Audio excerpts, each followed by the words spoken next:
Good morning. Dear members of AmCham, media representatives, welcome. Having such a distinguished guest partner as Glavbolgarstroy and all of you as active members. It's no other way to reborn our famous or restart our famous AmCham Executive Club. And I think you all share with me the same understanding that even more than ever in these times, it's important to have these executive clubs where we can share ideas, your expertise, and actually as a result to make the investment and business climate better, not like today cloudy, but more sunny, so that Bulgaria can be a better place to do business. Collective action is a modern now concept, and we, with our 330 members, are trying to do the same with this collective action to work together and to achieve our goals. And again, we have one goal, Bulgaria to be a competitive and nice place to do business. Having the executive club format requires an inspiration as well. Insights from leaders with from the political and economical sphere. And our goal, I think this is the reason that we are all together, is to gain their experience, knowledge, and wisdom.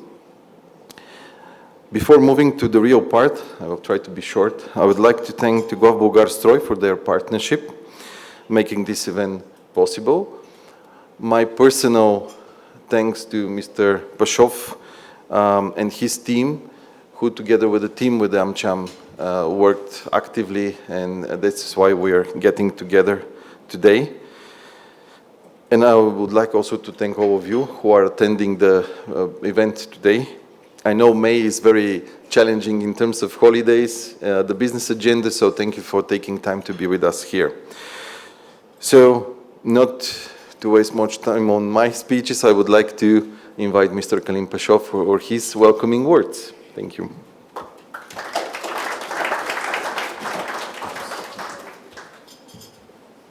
Thank you. Good morning, everyone. It's a great pleasure and honor for me to be here this morning. And first of all, I would like to thank to AmCham Bulgaria and to every one of you from the Executive Club of AmCham for waking up this morning and making this event possible. And it's really a pleasure speaking at the very beginning of this great meeting. So I would like to back on time a little bit, like 20 years ago. I believe most of us were trying to start our business career or just study at that time. And especially at that time in Bulgaria, everybody was concerned about one thing. Which direction the country will take, whether we will be accepted within the EU or not, how this all is going to change our lives at that time, and how the life is going to be in general. So 20 years ago, back in 1997, 1999, 2002, we all know, I mean, in Bulgaria, you remember, we all knew one name. One name of the foreign politician who was really the most well-known politician in Bulgaria. And everybody literally, from the kids in the kindergarten, in the schools, in the countryside, in the village, on the TV, we didn't understand what exactly is going in the EU and how the Commission is working, but we knew that this person is very important for us, for our integration and for the way Bulgaria is going to take. And the name of this person was Dr. Guenter Verheugen. Thank you very much for being with us. And thank you all. Thank you, Kalin. Ladies and gentlemen, he has a career with more than 40 years in politics. He held several high-level advisory and government positions. He was a member of the European Commission responsible for enlargement between 1999 and 2004.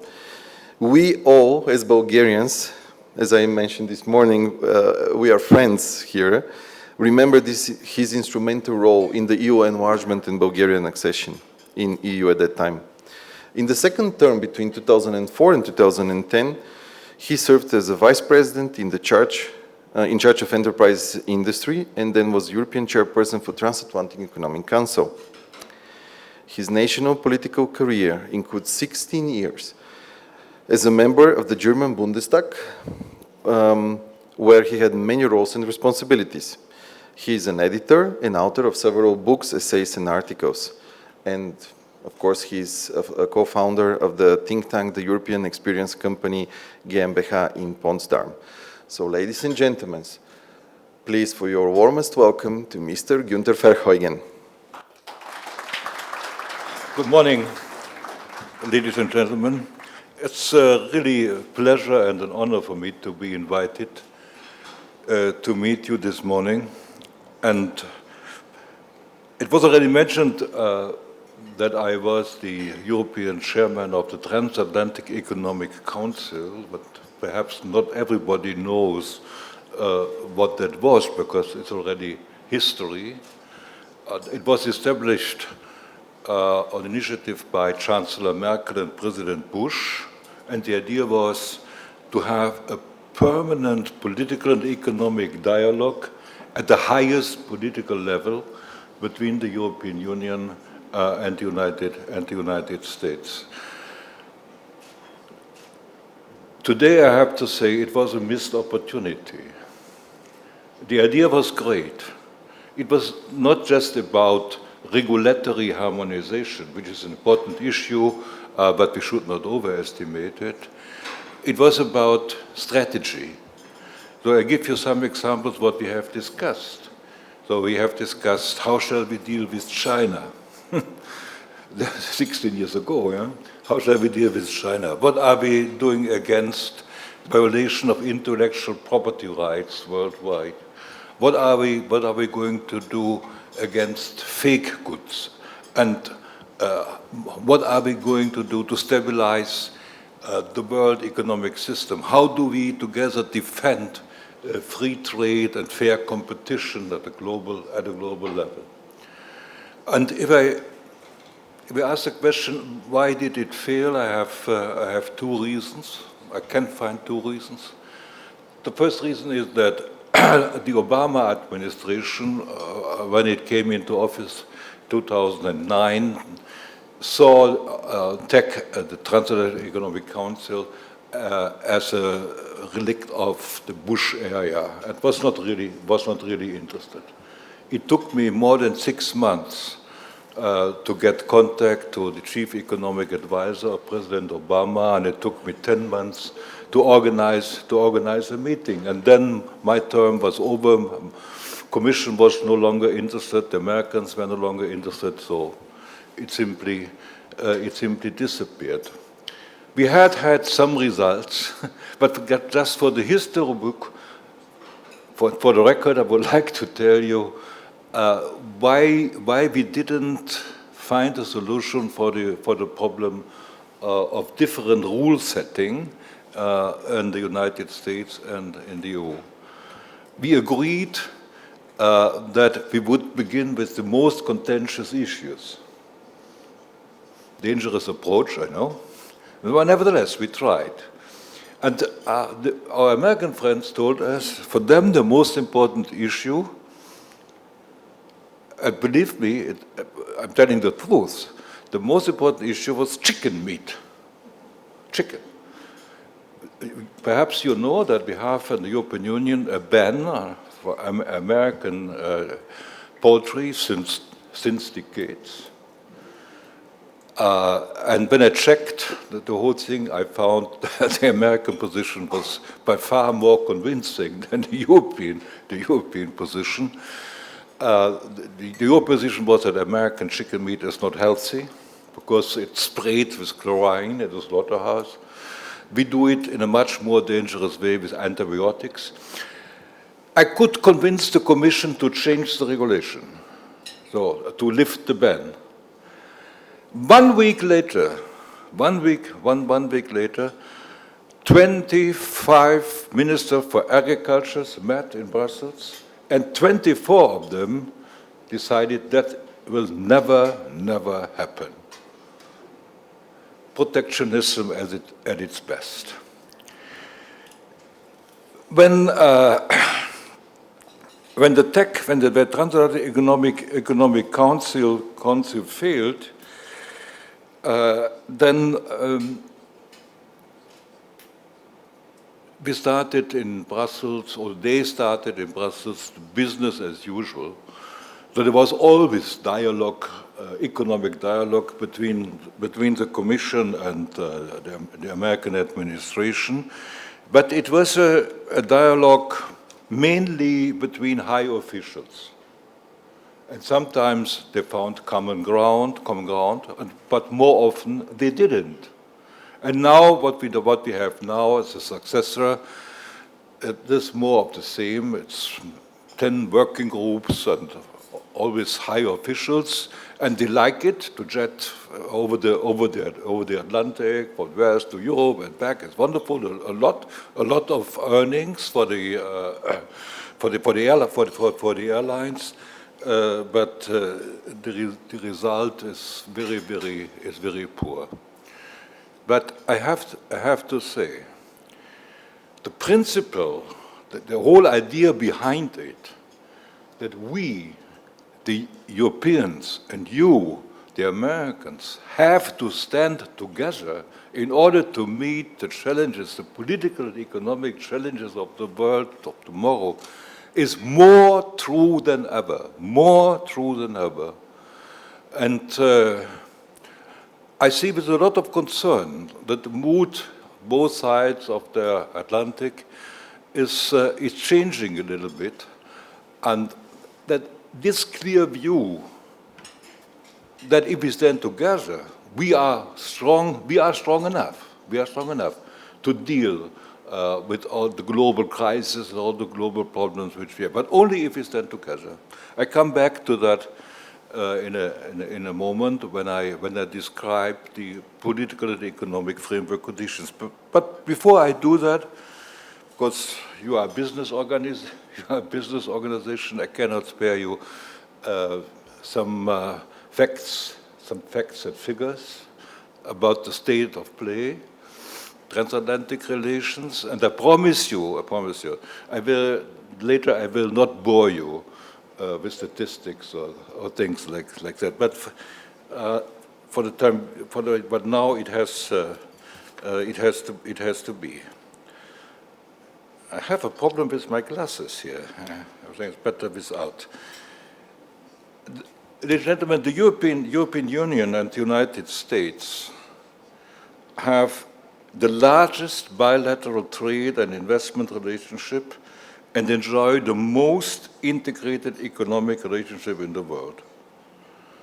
Also overtaken by China in 2020 as the largest trading partner specifically for goods, when services and investment are taken into account, the US remains the EU largest trading partner by far.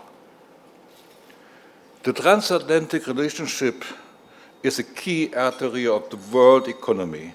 Either the EU or the US is the largest trade and investment partner of almost every country in the global economy. Taken together, the economies of both territories account for 1/3 of global trade on goods and services and close to 1/3 of world GDP in terms of purchasing powers.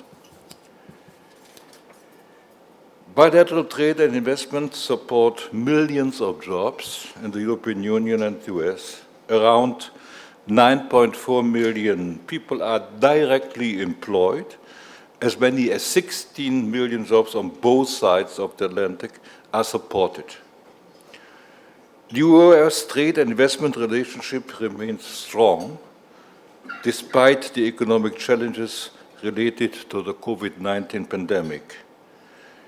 Transatlantic trade reached an all-time high of 1.2 trillion euro in 2021, surpassing pre-pandemic levels by more than 10%. So it shows that the relationship is really robust and strong. The United States remains the EU's #1 trading partner in services. Bilateral trade in services reached a record in 2021 and accounted for more than 500 billion euro. The size of trade in services and goods between the EU and the US is matched by their mutual investment, which are the biggest in the world and which are a substantial driver of the transatlantic relationship.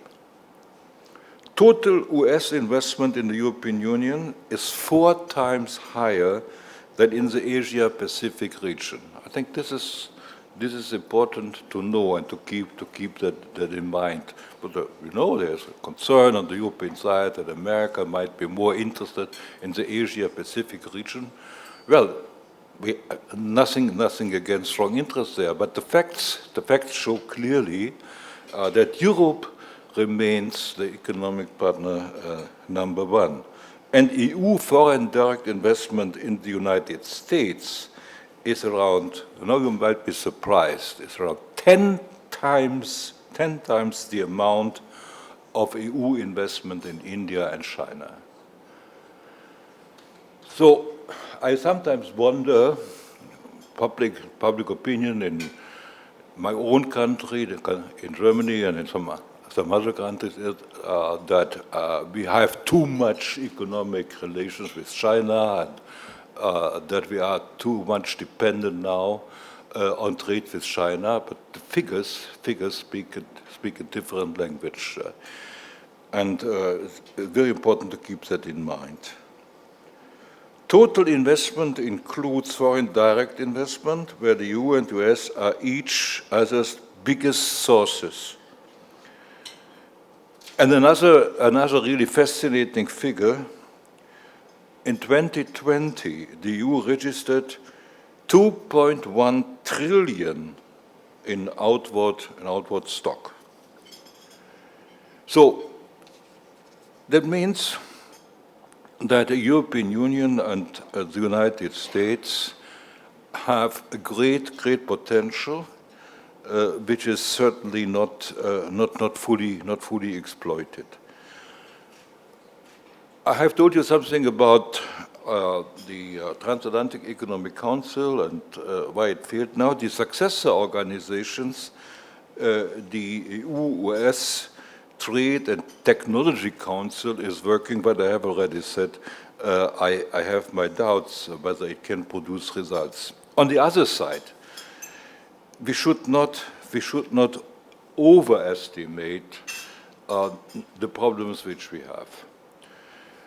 Yes, there are trade disputes, there are WTO cases, but to be honest, these cases affect just 2% of our economic relations. So it's better to solve it. I have no doubt, and I hope that we can solve it. And the most important is already solved: the Boeing Airbus case. So the trade disputes are an obstacle, but we are far away from a trade war or something like that. So these concerns are highly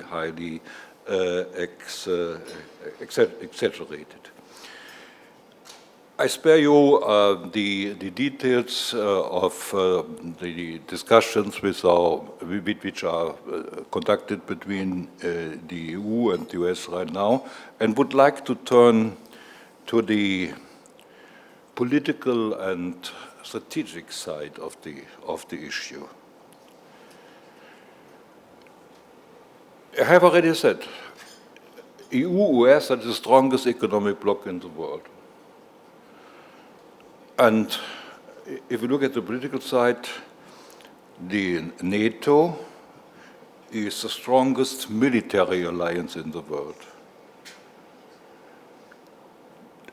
NATO has overcome a serious crisis when it was put in question by President Trump and in Europe by President Macron a couple of years ago. Said NATO is dead. No, it is not. The war in Ukraine is widely seen, and I think rightly so, as clear proof that the NATO is indispensable for peace and security of the Western world. That's the good news. But there's also bad news. There are concerns on both sides of the Atlantic. On the EU side, the concern is that the United States are not really interested in serious partnership, in real partnership, and a relationship amongst equals. The withdrawal from Afghanistan was an example for that attitude, and decision was made, and the European allies were not informed. There's also concern in public, the European Union, that the United States try to involve the Europeans in conflicts which arise from the US doctrine or the US ambition that the US have to be the strongest player in each and every region in the world. The most recent example is China. There's a big dispute, and again it was President Macron who set the tone by saying the American-Chinese problem is not our conflict, and the Americans shall not try to involve us. But nevertheless, we are discussing in the European Union our relationship with China, and the solution that is found is we have to de-risk our relation, de-risking. I try to understand what de-risking means. It's a little bit like eating the cake and keeping it. We eat the cake, maintaining strong economic relations with China, and keeping it by keeping China politically at bay. President Biden called that walking and chewing gum at the same time. I think the better American expression is walk and talk. Walk and talk at the same time. We can try to do that. In the long term, I believe it would be better to concentrate on our own capacities, and if de-risking means that we need to define strategic priorities. I'll give you one example. I tried already, when I was in charge of industry in Brussels, I tried already to develop a European strategy for raw materials. And I have created a list of raw materials which we need to have access to under all circumstances. So raw materials, access cannot be denied, and there are some which, sadly enough, are mainly found in China and in Russia and in southern parts of Africa. We have that list, of strategic raw materials. We have that list, but that's it. We do not have a policy in place to make sure that access cannot be denied, and that is a special problem in our relationship with China, because the Chinese are clearly focused on securing raw materials everywhere in the world for their own purposes. The other issue is technology. The same thing. We have a list which technologies must be available in Europe, which we need to have here, and must not buy it from other parts of the world. But there is no implementing policy. And I hope that the Commission and the European institutions in the near future will seriously deal with that issue. In my view, it's one of the most important questions, how we can make sure that key technologies are our own technologies, that we have them in place here in Europe and you in the United States, that raw materials are available. The gas crisis last year and the year before shows clearly how dangerous it is if raw materials are used as a political weapon. Coming back to the question of concerns, I should not forget to mention that there are also concerns on the American side. The Americans believe that the Europeans underestimate the ambitions of China and also underestimate the ambitions of Russia. It is an old, well-known issue in transatlantic relations that the Americans feel that we Europeans do not contribute our fair share in defense spending. So I know the issue since, I think, first time I heard it from an American president was President Ford in the 70s. And since then, every American president used to say that you have to do more for our common defense, and I agree. I do. So this American concern is clearly justified. Things are changing a little bit, especially in the country I know best, in Germany. But it takes some time.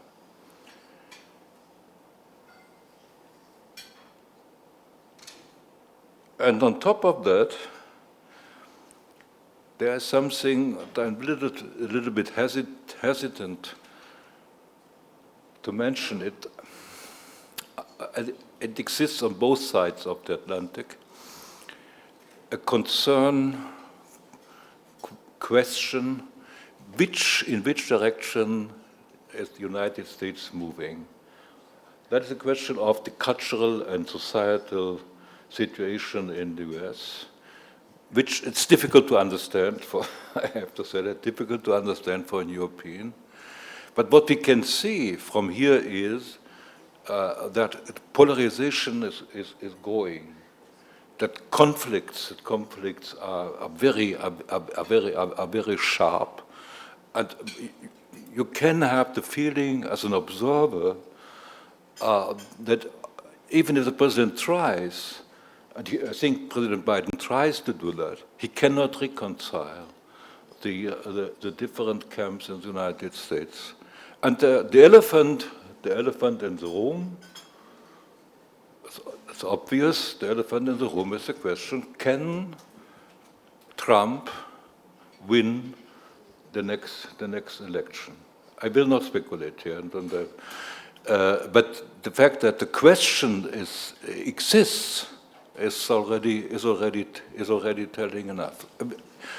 In the interest of the Europeans and the Americans, I hope very much that country will found a way to live together in peace and consensus on the fundamental political, cultural, and social issues, and that the separation and segregation will come to an end.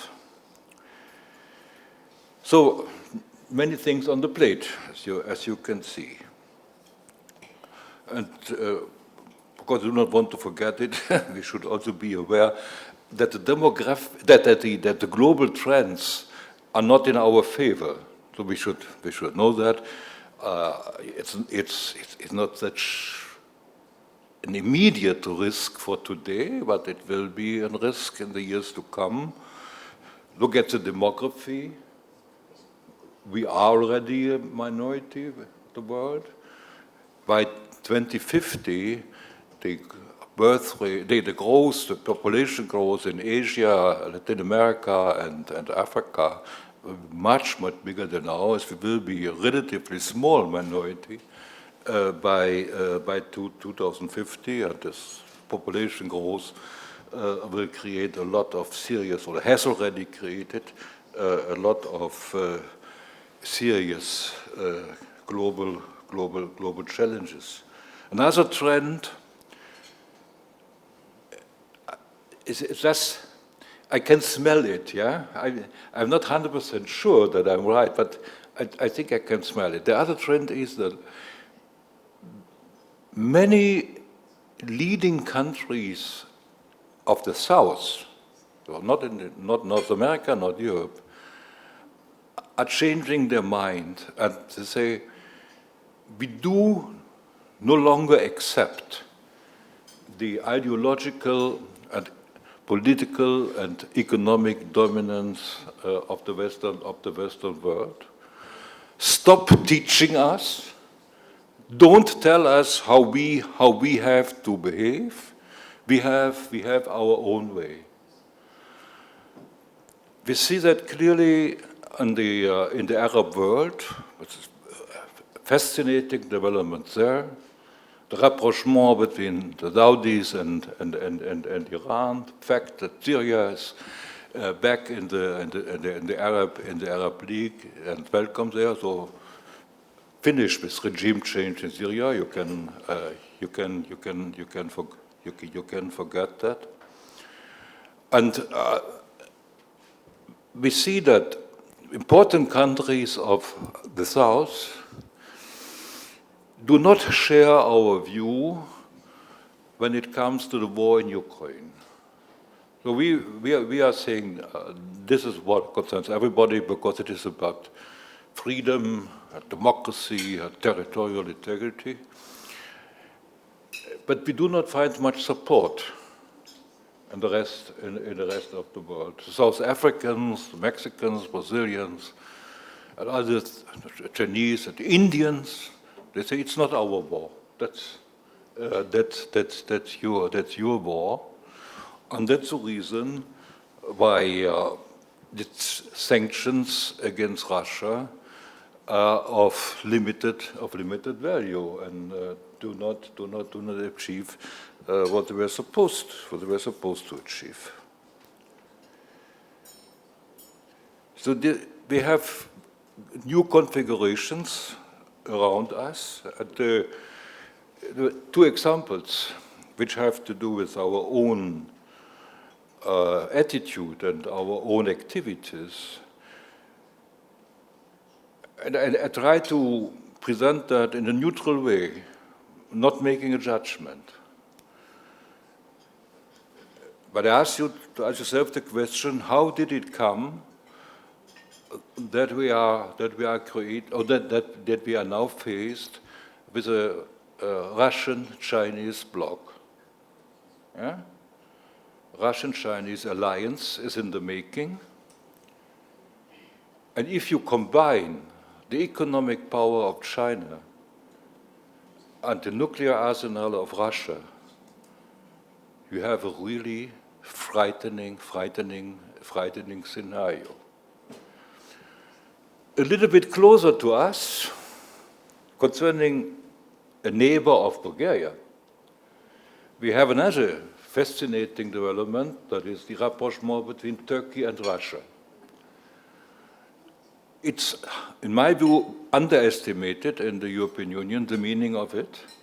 Historically, if there was one thing in the European power play of the last 300 years that was sure, one thing was sure, there was the hostility or the animosity between Russia and Turkey.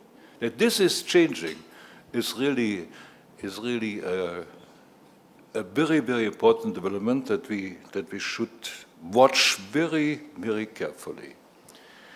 Let me now turn briefly to the political and economic developments in the European Union, but I can do that briefly because, have I still 5 minutes?